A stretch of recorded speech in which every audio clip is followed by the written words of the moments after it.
Good morning and welcome to path of evolution. આપણે જીવે શું સાધના કરવી જોઈએ અથવા મારે શું સાધના કરવી જોઈએ એ વસ્તુ આપણે સમજી રહ્યા છીએ. તો પહેલી વસ્તુ તો આસુ ઋતુ દૈવી જવાનું છે, બરાબર. આ આખી આપણી જનરલ જે પાથ છે આ રીતનો છે. હવે એમાં જો ડિટેલથી જોવામાં આવે બધી જગ્યાએ તો 3 સ્ટેપની સાધના કહી શકાય. તમે વધારી શકો પણ 3 સ્ટેપની સાધના કરી શકાય. પહેલા સ્ટેપમાં પોતાની જે જાત છે, અત્યારે હાલ હું જે જીવન જીવી રહ્યો છું એમાંથી મારે ઉપર ઉઠવાનું છે. શું કરવાનું છે? એમાંથી મારે ઉપર ઉઠવાનું છે.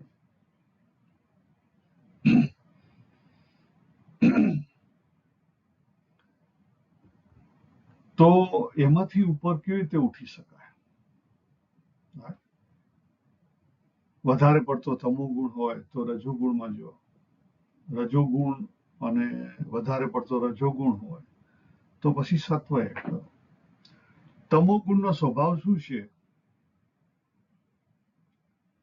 આળસ અને પ્રમાદ, નિદ્રા, આળસ, પ્રમાદ, નેગેટિવિટી,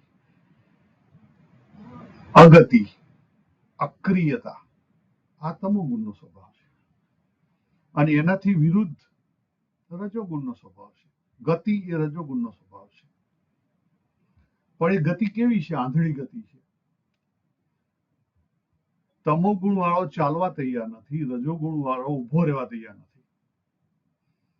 પણ જો સત્વગુણ એડ કરી નાખો, દરેકની અંદર 3 ગુણ હોય. આ વસ્તુ યાદ રાખો, દરેકની અંદર 3 ગુણ હોય. પણ સત્વગુણ સપોઝ સાવ થોડો હોય તો એને વધારો અને એ તમારા ગુણોને બેલેન્સ કરવાનો પ્રયત્ન કરશે. ગુણોને બેલેન્સ કરવાનો પ્રયત્ન કરશે. તો બિલીફની રીતે જોઈએ તો નેગેટિવ બિલીફમાંથી પોઝિટિવમાં જવાનું છે. સિમ્પલ ઉદાહરણ આપું કે આપણે સત્સંગમાં જઈએ તો આપણે શું કહીએ છીએ કે પહેલા હું દારૂ પીતો તો હવે હું દારૂ નથી પીતો. એટલે નેગેટિવમાંથી પોઝિટિવમાં જવાનું છે. તમે બિલીફ ચેન્જ કરો છો, બિલીફ કાઢતા નથી પહેલા સ્ટેપમાં. હવે જ્યારે પોતાની જાતને સમજવી હોય, પોતાની જાત આત્મરૂપ થવું હોય, કર્મના બોન્ડેજથી પર થવું હોય, ખ્યાલ ગુણાતીત થવું હોય, તો પછી તમારે જે બધી બિલીફો છે એને કાઢવી પડે. એટલે મેનીમાંથી લેસમાં જવું પડે, બિલીફો કાઢવી પડે. તો બીજું સ્ટેપ છે એમાં શું છે? નો ધ સેલ્ફ, પોતાની જાતને ઓળખો. અને ત્રીજું સ્ટેપ છે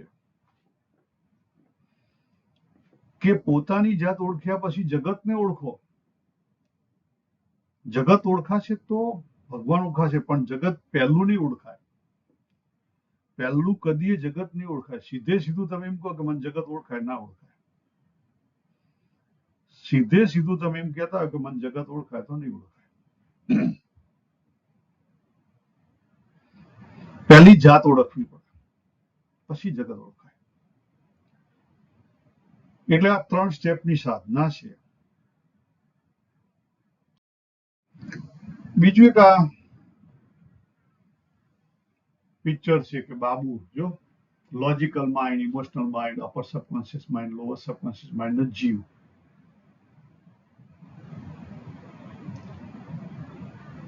આપણું જે બ્રીથિંગ ચાલી રહ્યું છે એમાંથી પણ તમે ઘણા બધી આપણી જે સાધના છે યોગ આસનની, એમાં બ્રીથિંગ ઉપર ફોકસ કરવામાં આવે છે અને એનાથી પણ તમે પર થઈ શકો. યસ, થઈ શકાય. પોતાનું સ્વરૂપ જાણી શકાય.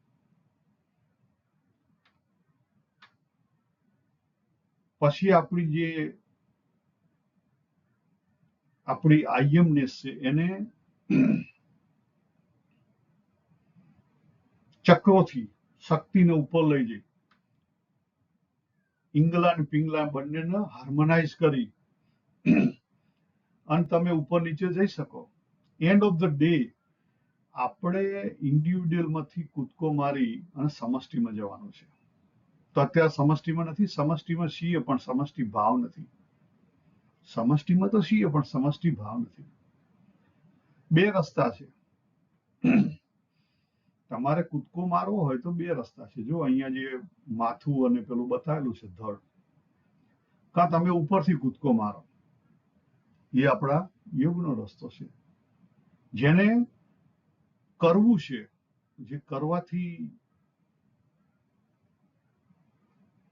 ટેવાયેલો છે, સંકલ્પ પ્રધાન છે, જે સંકલ્પ પ્રધાન છે, અથવા બીજા શબ્દમાં કહીએ કે જ્ઞાન અને ધ્યાન માર્ગ વાળો એ ઉપરના માર્ગે પ્રિફર કરે.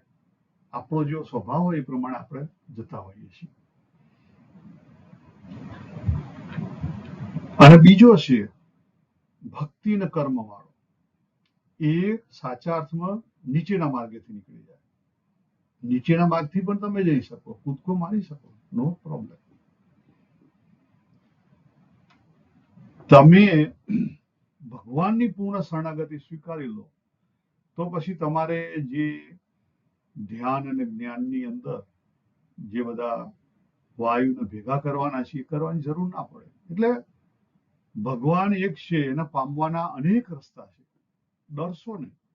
તમને જે અનુકૂળ હોય, તમારી રસ રુચિના અંગ જે હોય એ પ્રમાણે તમે આગળ વધો. તો આપણે શું જોયું? ભગવાનના પામવાના અનેક રસ્તા છે. આપણી રસ રુચિના અંગ પ્રમાણે આપણે આપણો રસ્તો સિલેક્ટ કરવો પડે.